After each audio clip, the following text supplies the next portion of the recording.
Robert Townsend didn't say it with anger, but with the exhaustion of a man who had spent his whole life inside the box that Hollywood built and tried to break it, knowing he might be buried beneath the shards.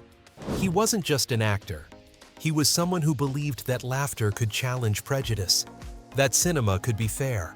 But when he turned truth into art, Hollywood turned him into an outsider. Perhaps Townsend's greatest tragedy wasn't that he failed, but that he was right too soon. So right, it made the whole system feel ashamed. They didn't have to smear him. Silence was enough. They didn't have to condemn him. Forgetting was enough. And now, as he looks back on nearly half a century of devotion, one haunting question still lingers between the fading lights and the last applause. Was the truth worth a lifetime of being forgotten? And when history is rewritten, who will remember the first man who dared to speak? Chicago, the 1960s. In a poor working-class neighborhood, where the sound of train whistles mingled with the smell of gasoline, a young black boy stood before a mirror, mumbling lines from Shakespeare in a perfect British accent. He didn't know why he loved the stage so much. Perhaps because in that world, everyone was heard, no matter their skin color. Robert Townsend was born in 1957 into an ordinary working-class family. His father worked at a steel mill. His mother was a nurse. No one in the family had ever set foot on a stage, but they let the boy dream anyway. And that dream, as he grew older, became a one-way road leading straight to Hollywood, a place Townsend thought was the promised land. But in truth, it was a maze with no exit for a black man with intellect. At 17, Townsend began performing in small clubs around Chicago before being accepted into the Second City Theater, the cradle of American comedy legends like Bill Murray and John Belushi. There, he learned how to speak, how to pause, how to walk, and how to keep truth alive in every line. Townsend didn't just want to act. He wanted to tell stories, to be an artist who could use words to change how people saw the world. His teachers at Second City called him a natural on stage, intelligent and magnetic. But there was one thing no one said out loud, no matter how talented he was. His skin color would always be a barrier he could never cross. In 1979, at the age of 22, Townsend left Chicago with a few $100s in savings, a suitcase of clothes, and a handwritten script bound for Los Angeles. He believed Hollywood would give him a chance if only he could prove his talent. But at his very first audition, Townsend realized he had stepped into a game whose rules were written by people who had never seen someone like him. The casting room was cold. A blonde woman looked him up and down and raised an eyebrow. "You're here for the role of 8-Ball, right?" Townsend held the script. The character 8-Ball. A slick-talking, uneducated pimp with a street accent and a big grin. He looked up and asked softly, "Are there any other roles?" The woman smiled as if it were the most naive question in the world. "No, honey. This is the one for you." Townsend realized that in Hollywood's eyes, black people existed only for amusement. In the months that followed, he auditioned for dozens of other roles. Razor Midnight Shorty, all men who lived in the shadows spoke. Fast, laughed loud, and died young. Once he asked to perform a monologue from Hamlet. The director cut him off. "No need for Shakespeare. Just give me a, 'Yo, man,' and we're good." Townsend later recalled, "I could speak Hamlet, but all they heard was the street." Day after day, his dream of the stage was crushed beneath ridiculous lines. He realized he wasn't just auditioning for roles, he was being tested on his dignity. By the 1980s, Hollywood began opening up to black actors, but only within limits. Those who were willing to laugh and bow would become famous. Those who dared to tell the truth would disappear. Townsend chose the second path. He worked odd jobs by day and performed at night at the Improv, the same club where Eddie Murphy and Richard Pryor once performed. On stage, he told stories about awful auditions, directors who told him to act dumber, and the feeling of being turned into a caricature in real life. The audience laughed hysterically, but beneath the laughter, Townsend heard something else: empathy. Something in them had been struck. A critic later wrote, "When Robert Townsend tells a story, the audience laughs, but they never leave the theater feeling light. Because his laughter wasn't meant to entertain. It was a thin blade slicing through the hypocrisy of an entire system."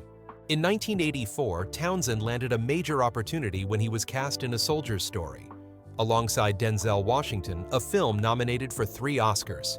He thought this was his breakthrough, that Hollywood would finally see black actors for their true worth. But then his agent said something that shattered all his hopes. Hollywood only makes 1 black movie a year, and this year they've already made it. One sentence was enough to make clear that in this world, black existence was never assumed, it was a quota, an exception. But Townsend didn't give up. He began observing more closely, listening to what others didn't say. After every audition, he wrote down each direction, each mocking remark. In his notebook filled with dense handwriting, there was one line written in red ink: "If they see me only as a joke, I'll turn the joke into a mirror." And that was the moment the tragedy began, when an artist realizes that to be seen, he must dare to mock those in power. In a glittering but rotten Hollywood, Townsend understood he couldn't win by begging. He had to fight with what they feared most, truth wrapped in laughter. The boy who once studied Hamlet in Chicago had become a man standing at the crossroads of 2 worlds. On one side, the dream of art. On the other, a door locked by prejudice. When he knocked, Hollywood smiled. When he spoke the truth, they turned away. And in that silence, Townsend began writing what would change his life forever. Hollywood Shuffle, a comedy that shook the film industry and became the first act in a tragedy that would follow him for more than 30 years. 13 days of filming, 19 credit cards. One dream. Some people walk through Hollywood's gates seeking glory. Robert Townsend walked in only to reclaim his dignity. But in a place where laughter was traded like merchandise, he didn't realize. When laughter carries truth, it becomes a sin. "If they make me the joke, I'll make them laugh at themselves," Townsend once said with a half-smile that couldn't hide the bitterness in his eyes. After hundreds of humiliating auditions, he began to write. In an old notebook, Townsend recorded every fake line, every absurd direction. From casting directors, "Laugh louder," "Act a little dumber," "Don't look too smart," "The audience won't believe you." From there, he and his close friend Keenan Ivory Wayans, a young comedian fresh out of film school, started building an idea that would satirize the entire industry. They called it Black Acting School. A school that trains black actors for white audiences. A place where white instructors taught black students how to act correctly, how to walk funnier, how to talk dirtier, how to die better on screen. Townsend later said, "I just wanted to hold a mirror up to them so they could see the madness they were living in." But when the script was finished, no one dared to touch it. Townsend sent it to 17 studios. Not one replied. One producer even said bluntly, "Hollywood doesn't make fun of itself. And black people definitely don't get to do that." That answer, instead of breaking him, lit a different kind of fire in Townsend defiance. If they wouldn't dare laugh, he would make them. Townsend emptied his savings, about $40,000, and opened 19 credit cards to finance the film himself. Every time a card neared its limit, he called the bank to raise the limit for emergency reasons. Friends asked, "Are you crazy? If the film fails, you'll go bankrupt." Townsend simply replied, "I've lived in an industry that makes black people look like clowns. If I don't laugh back this time, that's when I'll truly be bankrupt." He gathered a group of young actor friends, drove the equipment himself, borrowed friends' houses as sets. 13 days of filming, 19 credit cards, one dream. Townsend was the director, writer, lead actor, and sometimes even the food delivery driver. They shot all night, sometimes surviving on instant noodles. When someone asked why he worked so hard, he just smiled. "Because if I don't do it, no one will." In 1987, Hollywood Shuffle was finally released. No one expected that small film to shake all of Hollywood. At its first screening at the USA Film Festival, the audience rose to a standing ovation. Laughter filled the room, but not the easy kind.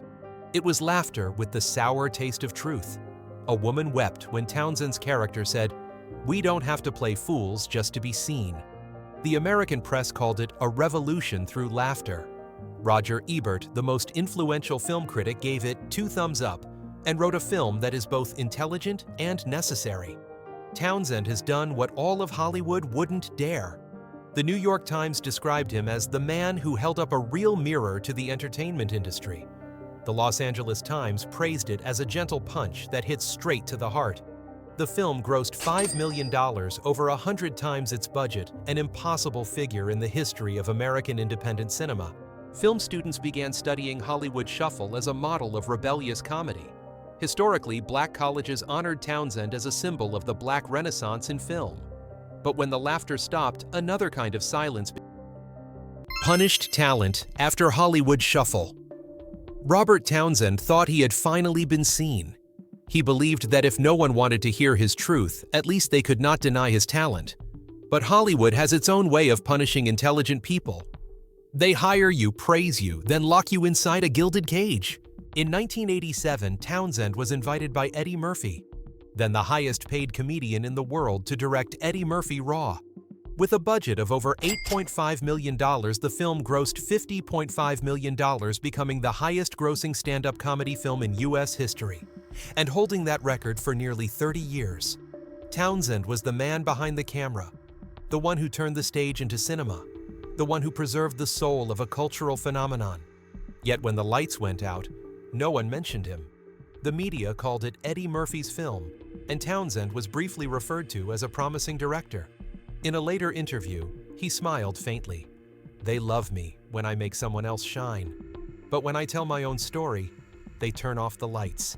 With Raw, Townsend proved he could create films that were both artistically and commercially successful.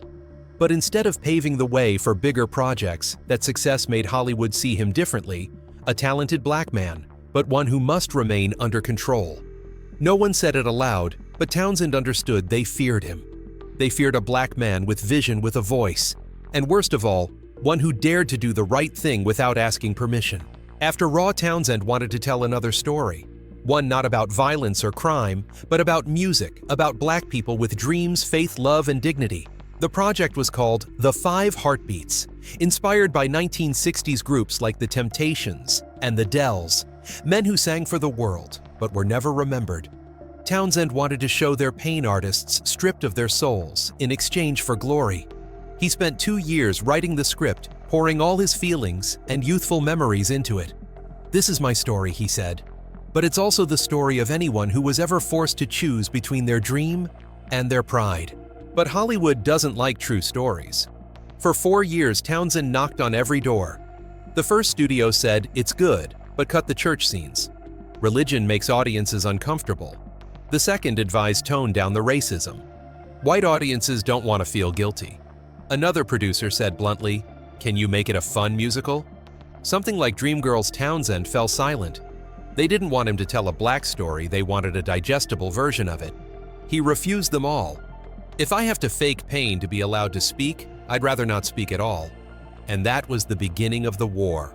Townsend was labeled difficult, inflexible, too sensitive about race. No one wanted to invest in him. Eventually, only 20th Century Fox agreed, but with conditions: a small budget, limited marketing, and several adjustments for mainstream audiences. Townsend nodded just to get the film made, then quietly shot it his own way. When The 5 Heartbeats premiered in March 1991, expectations were low.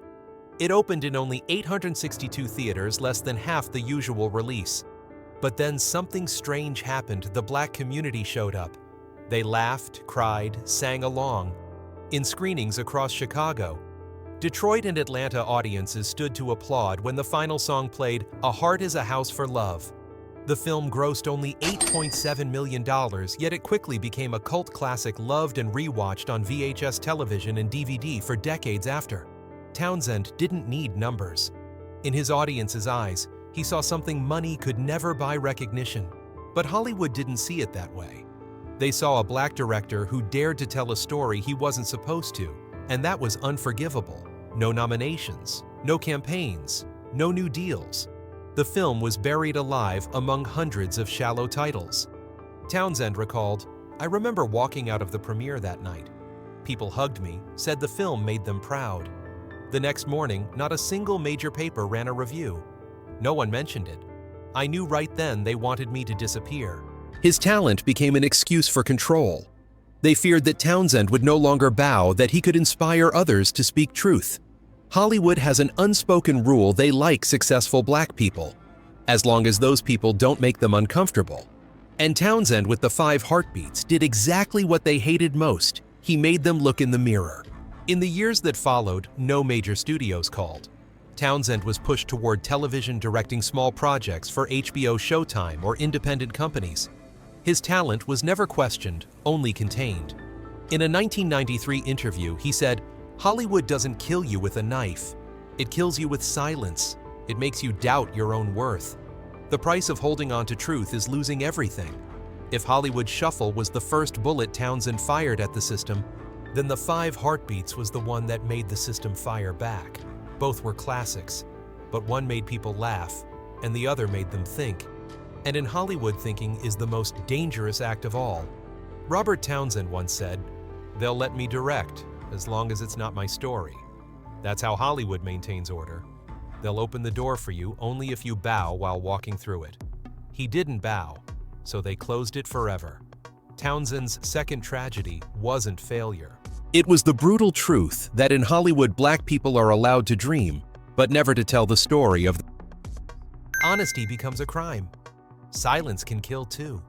Robert Townsend said that not as a defense, but as the most bitter confession of his life.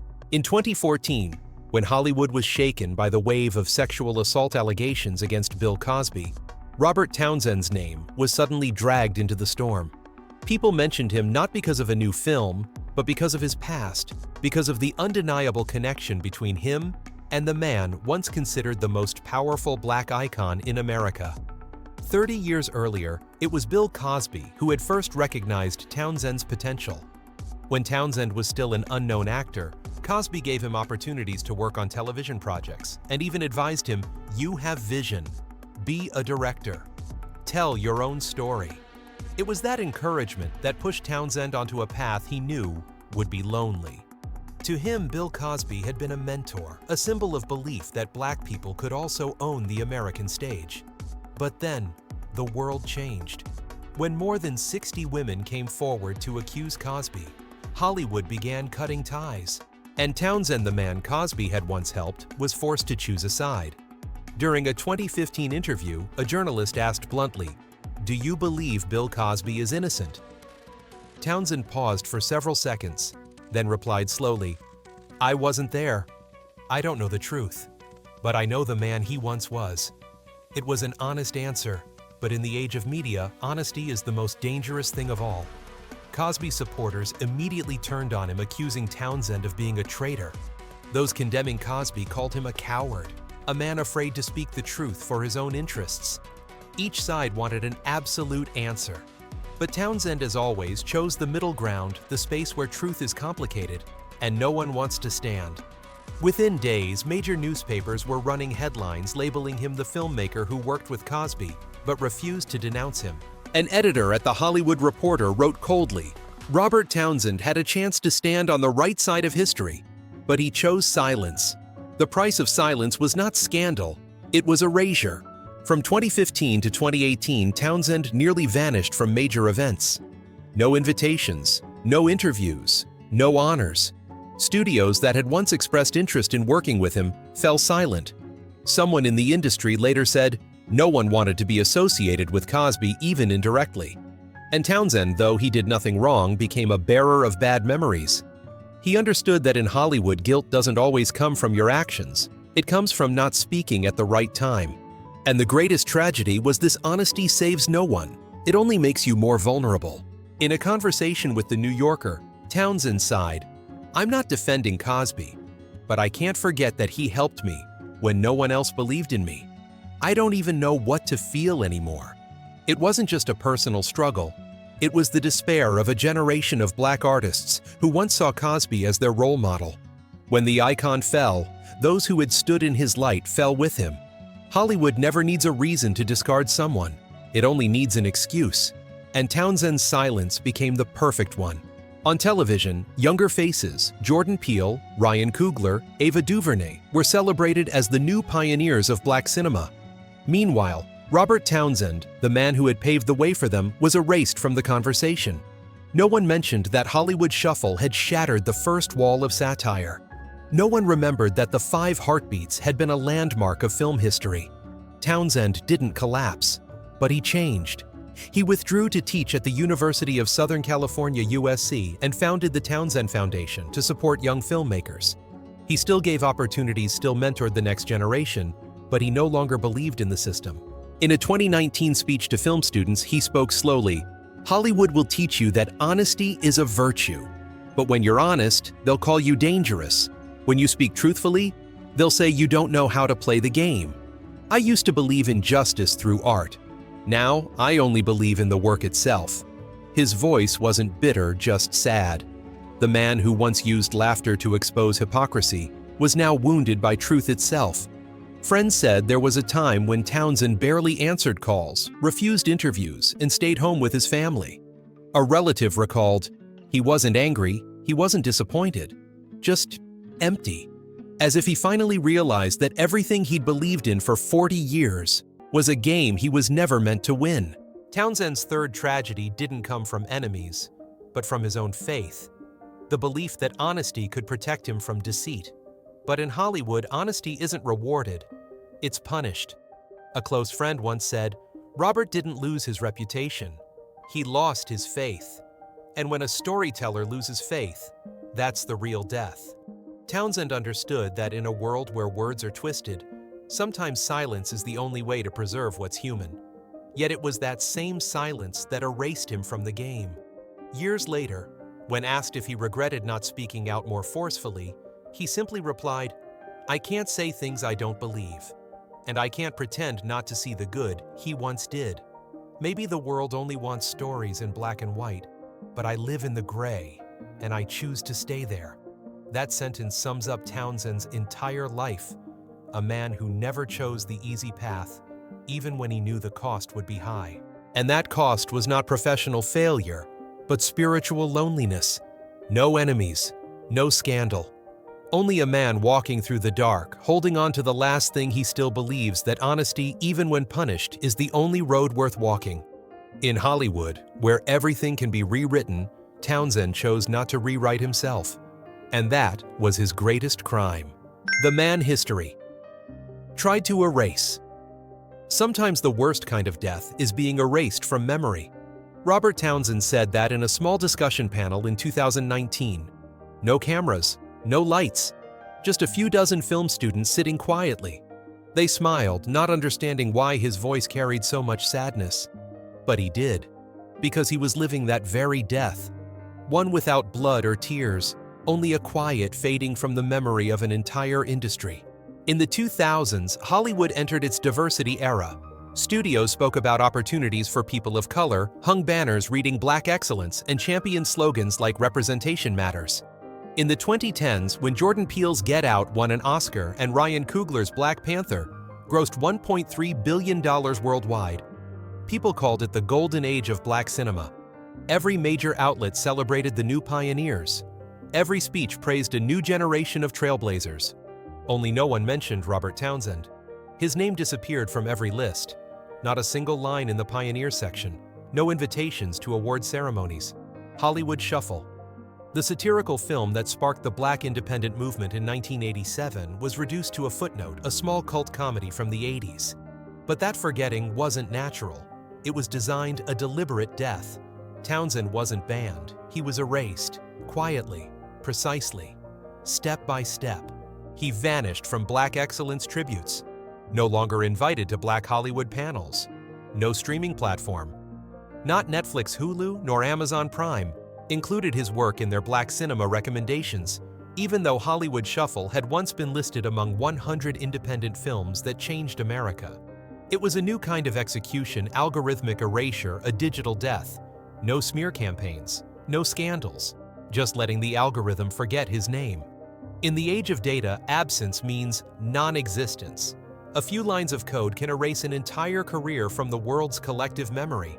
Townsend once said, "I'm not afraid of being hated. I'm afraid of being forgotten." And that's exactly what happened, not out of malice, but out of programmed indifference. Ironically, those who followed the path he carved were hailed as pioneers. Jordan Peele was called the father of modern Black satire. Ryan Coogler was praised as the director who made Hollywood rethink history. Ava DuVernay was celebrated as a groundbreaking visionary. And Townsend, the man who had dared to laugh in Hollywood's face back in 1987, became a shadow lost between the lines of the history he himself had written first. A critic once said bluntly, "Without Hollywood Shuffle, there would be no Get Out." But Hollywood remembers who makes money, not who made the way. Townsend didn't hold bitterness, but he knew the suffocating feeling of being erased alive. He once said, "Sometimes I open Netflix and see hundreds of films about black excellence, but not one of mine. It's like standing outside your own house watching others party inside the room you built. No blood, no destruction, just a slow bleeding kind of pain. Being overlooked, that's the cruelest punishment in art." A new generation grew up on Get Out, Black Panther, Moonlight, unaware that Hollywood Shuffle was once filmed secretly in a garage with 19 credit cards, and that the man behind it sacrificed his career so they could freely tell their own stories. Now in film curriculums, they mention Spike Lee, John Singleton, Jordan Peele, but rarely Townsend. Lists of the 100 most influential black directors omit his name as if he never existed. When Hollywood held its Black Cinema 40 Years Later celebration in 2022, they didn't invite him, even though Hollywood Shuffle was the starting point of those 40 years. A journalist asked, "Do you feel bitter about being forgotten?" Townsend just smiled. "Bitter, no. I just feel sad watching kids study the lesson I wrote without knowing who wrote it." Hollywood didn't need to smear him. It just needed to erase him. It didn't have to strip away his honors, only his visibility. No one could find his films in the algorithm. No one saw his name in rankings. No one invited him to speak about the legacy of black cinema. And so he died, not with an obituary or a funeral, but with a silence carefully programmed. Townsend called it being digitally dead while still breathing. But the deepest pain wasn't being forgotten. It was living long enough to watch others wear the crown of his own legacy. He once said, "Hollywood taught me that whoever tells the story controls history. I just didn't realize that in the end, they'd never let me tell mine." In a world of golden statues, billion-dollar box offices, and polished speeches, Robert Townsend is the ink stain Hollywood tried to scrub away. But like all ink, the harder you scrub, the wider it spreads. Because even erased from data, his name survives in the memories of those he inspired. And though Hollywood hasn't yet rewritten his name, some still whisper the truth. Without Robert Townsend, there would be no us. Until that sentence is carved back into the stone of history, he remains the loser in a story written. The Late Awakening. 30 years of silence, just to hear two words, "thank you." Robert Townsend said it with a weary smile. After 3 decades of being erased from Hollywood's memory, the world finally turned to look at him not because of a scandal, but because of the audience's own nostalgia. In 2018, social media suddenly resurrected the 5 heartbeats. An old video clip went viral on Twitter, and millions shared the song "A Heart is a House for Love." Audiences from the 80s and 90s began to write, "I grew up with this movie." Then Hollywood Shuffle, the satire he had shot with 19 credit cards, was rediscovered by a new generation who were stunned to see that it still reflected Hollywood exactly as it was in 2018. Critics could no longer ignore him. Rolling Stone, The Guardian, and Variety all published features about the forgotten hero. The turning point came when the Criterion Collection announced a 4K restoration release of Hollywood Shuffle, officially recognizing its historical importance. On Twitter, Townsend wrote just one line, "Thank you for keeping the memory alive." For the first time, he was called by his rightful name, the man who paved the way for modern black cinema. The younger directors who had walked the road he built began to speak of him openly. Jordan Peele admitted, "Without Hollywood Shuffle, I might never have dared to make Get Out." Ryan Coogler called him Hollywood's first rebel. Issa Rae said she grew up watching the 5 Heartbeats and learned from Townsend that black people have the right to tell their own stories. But for Townsend, that recognition was no victory, only a comfort that came too late. At 62, he no longer sought box office numbers or fame. He taught at USC and founded the Townsend Foundation to help young filmmakers dream without sacrificing their dignity. Each year, his foundation funded dozens of independent film projects. "I can't change the past," he said, "but I can help someone else rewrite the future." When asked if he felt any bitterness, Townsend replied, "No, I'm just glad they finally heard me." Yet in his eyes lingered a quiet emptiness, the sadness of a man who knows he was right too soon. Because today's praise cannot repay 30 years of silence. Half a generation grew up never knowing who he was. And when they finally found him, he was too tired to keep fighting. In his USC classroom, Townsend often told his students, "Don't let others write your story. I waited 30 years to tell mine, and that wait isn't worth what you think it is." The room would fall silent. He smiled, not bitter, not angry, just the calm of someone who has survived every form of forgetting. At 68, Robert Townsend doesn't need an Oscar. He only needs to be remembered. And when the world finally listens, it realizes sometimes recognition that comes too late is its own kind of tragedy. If this story moved, you leave a comment or share this video. Every mention, every moment of listening is a way for Robert Townsend to live again in our collective memory. Don't forget to like, subscribe, and turn on the notification bell so you won't miss more true stories like this one. All data, analysis, and commentary in this video are presented based on information available at the time of production. The content is subject to change over time and should not be considered a definitive forecast. There is still so much more to explore: stories of resilience, legacy, and truth. Feel free to dive into some of our top recommended videos now appearing on the screen.